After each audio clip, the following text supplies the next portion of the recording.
Hey everyone, this is Bethany Meadows, and welcome to Time to Thrive. Today, our guest is Per Sjofors, also known as the Price Whisperer. Per is a thought leader and author on how companies can use pricing to drive higher growth, sales volume, and profits. He is a sought after speaker and appears regularly on podcasts and business radio shows. It all started over 15 years ago when Per developed a process for conducting pricing experiments. While many business schools teach pricing in a separate or detached way, Per believed that it needed to be integrated with customer targeting, product and or service features, marketing channels and messages, and sales channels and methods. In today's episode, we are going to explore the science of pricing and how to stop leaving money on the table. Welcome to the show, Per. Bethany, thank you very much for having me. I'm looking forward to this conversation. Yes, I am too. I mean, I am a marketing person, a creative. The numbers are not my lane. I still do a lot of my own bookkeeping, and it hurts my brain. It starts to ache after a while. So this is something I know I always need, and so I'm excited to have you here. And as always, we're going to have you pick a number between 1 and 5. And we're going to get to know you a little bit better based on the answer to your random question. All right. How about me picking number five? Number 5. Okay. Which actor would you want to play you in a movie of your life? Wow. Um, I don't watch movies. I don't watch television, so I have absolutely no idea. That's a hard question. Having said that, I had um, fellow. I'm Swedish from start, and I had fellow Swede actor here on a. I hosted a dinner party on Monday evening, and his name is Dolph Lundgren. Oh, So what? really? Yeah. So why not Well, him?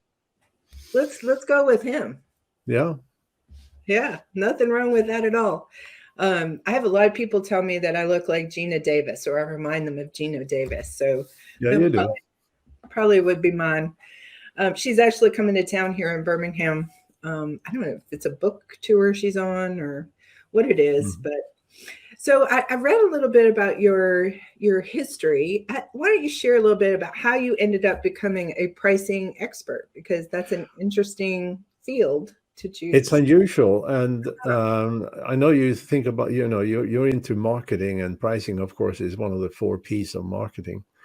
But the way I got into this is I ran a couple of companies in Europe, and then I came here in the mid '90s to establish and run a division of a fairly large public company, and then I consequently I had another four CEO jobs, and in all of those instances we did experiments with pricing, and only because I was interested in it. And some of those experiments worked really very well. Others worked not so well. They were complete duds. And what I had learned in business school and could read about pricing was so academic and theoretical that it didn't help us at all to understand why some experiment worked and others didn't. So, um, 15 years ago, I decided I was too old and too opinionated to be a hired gun. So I set up my own shop and develop a, developed a process to make every pricing experiment a success. And what I mean with success here, and that I experienced in these various companies, was next quarter revenues may be up 20, 25, 30%. And just by pricing actions, do nothing different, just pricing. Well, I mean, aside from the obvious, what are some of the benefits of just getting your pricing right? Well, ultimately, if you get your pricing right, your profitability increases quite substantially. And we know um, from the many hundreds and hundreds of work that we've done that a typical result, once you get it right, is a doubling of sales growth, 25 to 40% higher margins, i.e. profits, and 3 to 5 times higher company valuation because of that increased profit and increased sales volume. So would you say that good pricing is an art or a science, or how much does psychology play a role? Everything in pricing is about psychology, Okay. and it's process. It is science and process, and it's certainly not black art, right? It and the process I developed when I set up my own shop here is as follows. We do digital willingness to pay research. So we go out in a company's marketplace, and we can with great accuracy assess what customers in that market is willing to pay, and from that we can predict sales volume and revenues at different prices. And once you know that, it's pretty easy to set the right price. Now, that is just the very beginning, because then what we do is that we identify the customer segments that have higher willingness to pay than other customer segments, and higher willingness to buy than other segments. And what this means is that we allow our clients to focus on that customer segment that supports higher, more profitable prices, right? Yeah. Then we do the same with product or service features. So we can advise our clients to use these product features, service benefits, and so forth as they go to market, because they support higher prices than other features and functions and benefits. And then we also get into marketing, because we can also advise these are the marketing channels and these are the marketing messages that will support higher prices than other channels and other messages, right? So you don't even have to test your messages in marketing, right? And the same with sales. We can say use these sales methodologies, these channels, because it's going to support higher prices than other sales methodologies and other channels. And finally, we also tell our clients how to construct a pricing strategy that minimize sales friction and maximize revenue and profits. Well, when you first start working with a business to help them determine what the right approach is to their pricing and presentation, and what are some of the top mistakes that you're seeing businesses make? The real big mistake is to believe that a company is not in control over its own pricing, right? That's the very first big mistake. And that's sort of the strategic pricing mistake. If we go to tactical pricing mistakes, many companies, what they do is they try to find the price of a competitor and then price the same, right? Right. And if you happen to be in a market where prices are online, you kind of can do that, but it's still a false reference, because that competitor, you don't know, they may be changing their prices 8 times a day on their website. They may be geotagged, so different people in different areas see different prices. You still don't know what kind of deals, specials, bundles, kickbacks, whatever they do, right? Hmm. So it still doesn't mean that much. And and also if you price as your competitor, then it typically the first step into that commoditization death spiral. You start pricing the same, and then, well, their messages seem to be working, so let's use the same messages, right? And why? I mean, they have almost the same features as we, so why don't we promote the same features, right? And then suddenly you are a commodity. Right. And in a commodity market, lowest price win. And what that means is that you're going to have the lowest price to get the business, which means that you're going to have the lowest profitability. You're going to have the lowest amount of resource for product development, for marketing, for customer support, and as you then denigrate whatever you sell to your clients, prices needs to come down even further, and you got even less um, resources and so forth. And in the end, your company is on life support or dead, right? Right. Well, this is a good place to jump in with the value of brand because, I'm a brand and marketing expert.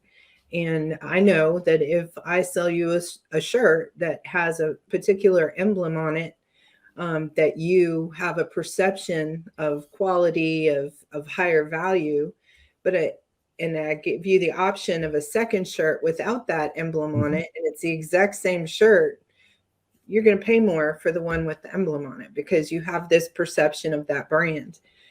Um, Correct. and so brand really impacts on the ability for us to charge more, right? Oh, absolutely. Because so here is we talked a little bit about that pricing and psychology is very much connected, and um, the a brand is a promise, right? It's a promise of consistency. It's a promise of a certain quality. It's a promise of a certain experience. It's a promise of a certain support when you need it, right? Now, this is important because as we make our purchase decision, we are doing this from a position of fear, right? Right. And in fact, there's two things that are important here, maybe more. First of all, to make that decision, our fear of making a wrong decision affects our decision making process with 2.25% higher, or affects the process 2.25% times, not percent, higher than the expected benefit, right? Hmm. Um, Furthermore, um, the price itself sets an expectation of benefit and quality. So Oh, that's so true. that is true. I mean, for Yeah. and this means that I mean, we've all been holding something in our hands and say, I kind of want to buy this, but this is so cheap that it can't be any good, and then we don't, right? Right. Whether it's we hold it physically or figuratively in our hand. Um, and the other thing that this is called expectation bias. The other flip side of expectation bias is that when we buy something more expensive, um, it generates a higher uh, customer satisfaction.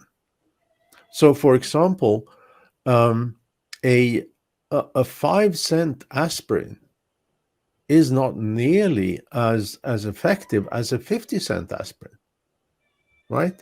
We because we paid more, we expected a better outcome, and we got a better outcome, right? Hmm. And brand fits so into this because brand makes makes that uh, is that promise that you're actually going to get something that is of the quality that you expect, right? So Right. it minimizes that risk of buying. A brand is also typically higher priced, means that even if there are commodities that are equal in quality and what have you, your customer satisfaction is going to be higher because you bought the brand at a higher price, and therefore your satisfaction and your outcome is going to be better. Hmm. You know, one of the things in marketing that we do is we try and dig down into the pain points of our customer segment and Hmm. really identify the thing that they're struggling with that we're providing a solution for. And I would imagine the more um, impact of that pain point has on the customer and the more powerful our solution, the more value perception that we have, right? Yes. I mean, we all sell something to solve some kind of problem that our clients have, right? And I'm sure I'm sure you're aware of something that Peter Drucker said once. Peter Drucker was actually, he died about 15 years ago. He is called the founder of modern management, and what he said is that your customers are not buying a drill; they are buying a hole, right? I love that. you know, and so it's that outcome that is important. Yeah, yeah. You know. So when we're looking at it, if we're as a business owner and we're sitting down to, do an analysis, do a review, try and figure out what it is that we might need to change about our pricing, or maybe we have a new product and we're trying to, we might have, I think a lot of times business owners are pricing based on some idea about margin, right? They say, well, I need to make a 40% margin, and they pull that number out of the air. Yep. And then they work backwards, they figure out what their cost is and they add 40%. That's not the approach that you take, right? So there's some No. other factors that you have that you feel people should consider as they're looking at their pricing. Yeah, we talked about one pricing mistake, which is to look at their competitors' pricing, and that often leads to commoditization. And the another mistake is to do what you just mentioned, cost plus. And cost plus is different industries have different sort of rules of thumb. Of they calculate their cost, and many times in old school manufacturing companies, they add a 35% margin or a 50% margin. Retail typically double the cost, so it's 100% margin. Some industries add 5 times the cost, some 10 times the cost, and they have one thing in common, and that is that it doesn't in any way affect matches what customers are willing to pay, right? Right. Well, these And are just small businesses that make these mistakes that you're talking about. Even large international companies have a tendency to operate on that set margin oh, concept. absolutely, Yeah. absolutely. We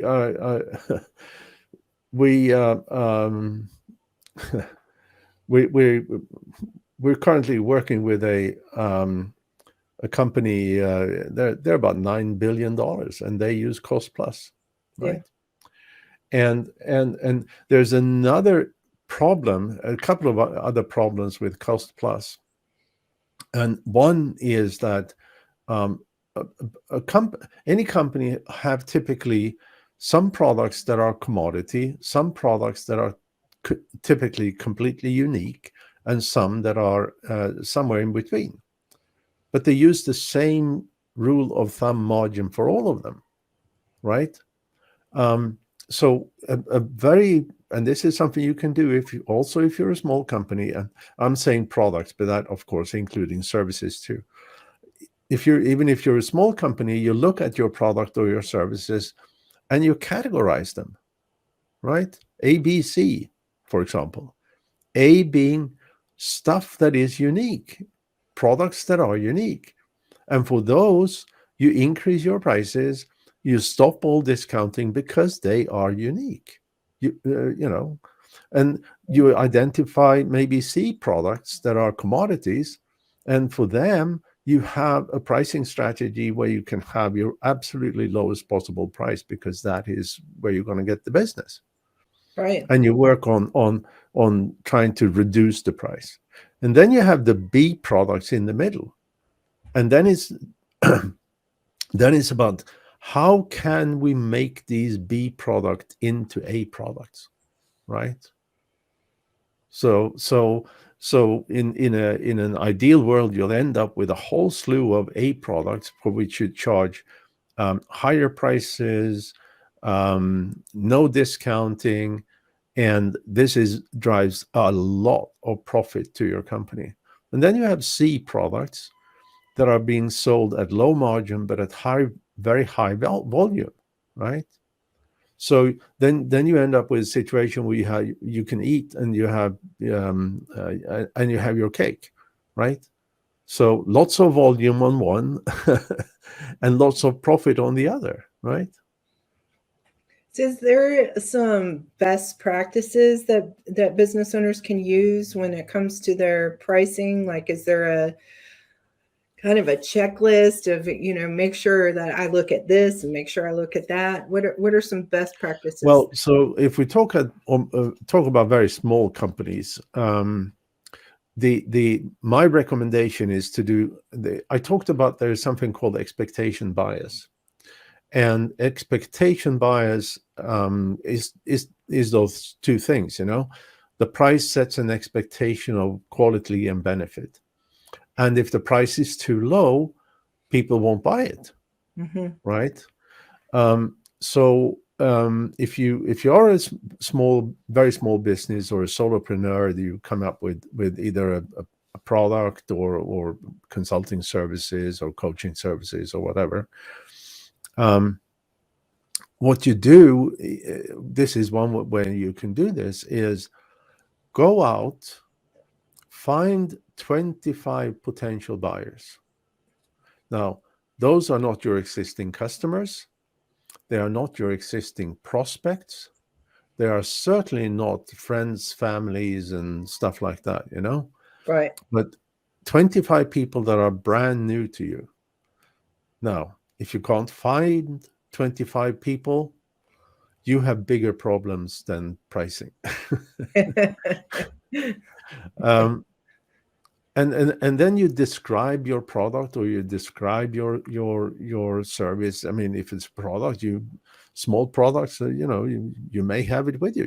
This is my thingamajig, and and then you ask that person, now when you know what we are selling, what is a price that is just about as low that you think we can't deliver on our promise? You think that, okay, what is the price you think for this little thing that when you take it up for the third time, it will simply disintegrate, right? If you know what I mean, So Yeah. what is the price that is just barely so low that you don't want to buy it? Okay. And So you're going to do a survey of these 25 people. exactly. And And then you continue with you say, and what is the flip side? Assuming that this thing is going to last forever, that we're going to over deliver, that batteries are going to run for 25 years. that is going to be the best little remote you've ever bought, right? But no matter as you consider all of those benefits, what is a price that is just barely too high, so you won't buy it, right? So when you have the averages of those two 25 interviews, you have a range of where your prices should be. It shouldn't be lower than this, and it shouldn't be lower than that. Sorry, it shouldn't be lower than this, and it shouldn't be higher than that. Right, right. And and then you want to put your, so you know what the price range should be, and then of course you want to put your price towards the high end of that, right? This Right. is not statistically significant, but it's better than guessing, better than setting prices as a to a competitor or whatever. Right. Now, if you continue to do this, and eventually you may have done those questions, and you can never ever ask, what are you willing to pay? It's got to be this. What is a price that is just barely too low so you won't buy? And what is a price that is just barely too high so you won't buy? Right. And then if you can continue to do this until maybe you have talk to 100 people, right? And obviously you need to note some basics about the folks that you talk to. Then you can start segment this. You may find that maybe one gender has a higher range than another gender. Maybe you find that if you do B2B, maybe people of a certain title have a higher Threshold for the price. Yeah, whatever we want to call it, than another one. Maybe you find that a certain size or a certain market or a certain industry have a higher range that another compared to another industry and so forth. So you can start targeting. Interesting. So, as we kind of wind down here, because we're coming up on a half an hour, what's the single most important piece of advice that you would give to a business owner, whether it be on pricing or something else? Oh, the single advice is very simple. Increase your prices. So you feel that most people are underpriced. I know that most people are underpriced.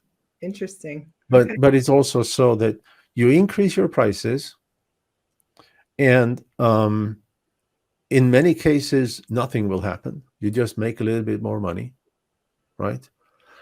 If there is some really, and obviously this depends on how much you increase your prices, but if there is a backlash, you can always go back. Right. If you decrease your prices, it's harder to increase them again, right? So, and best practice is to always increase your prices with a few percent every 6 months or so. And you and the audience, we're not killing my dog here, or one of my dogs. She's just trying to tell me that it's time to go out and pee. In our last episode, somebody came through the office door, and I bring my dog to the office, so he barked like crazy. And so I would say, look, we're perfectly imperfect. We just go with the flow. But I just want to tell you and the audience that it's not murder going on here. The dog has you trained. Yeah, very much so. Well, Per, thank you very much. I think this was very helpful to a lot of people. I know that when I started my business 14 years ago, I definitely was underpricing because I was pricing to what I thought my customer could afford and not to what I was worth. Yep. I think a lot of business owners make that same mistake. And I like that your approach to this is so process oriented, Hmm. and not emotionally driven, like like my mistake when I started my business. Where can people find you? What would you like our audience to do to connect with you? The best way to find me is simply Google search the Price Whisper, right? You're going to find me, you're going to find my books, you're going to find my company. And yeah, it's really the best way to find me, right? Perfect. Okay. And it's a lot easier than my name. So Well, just Google. I will grab your link to your website and put it in the description below the podcast here. This also goes out on YouTube, so we'll put it in the description Perfect. on Yeah. YouTube. All right. All right. Thank you All so right. much.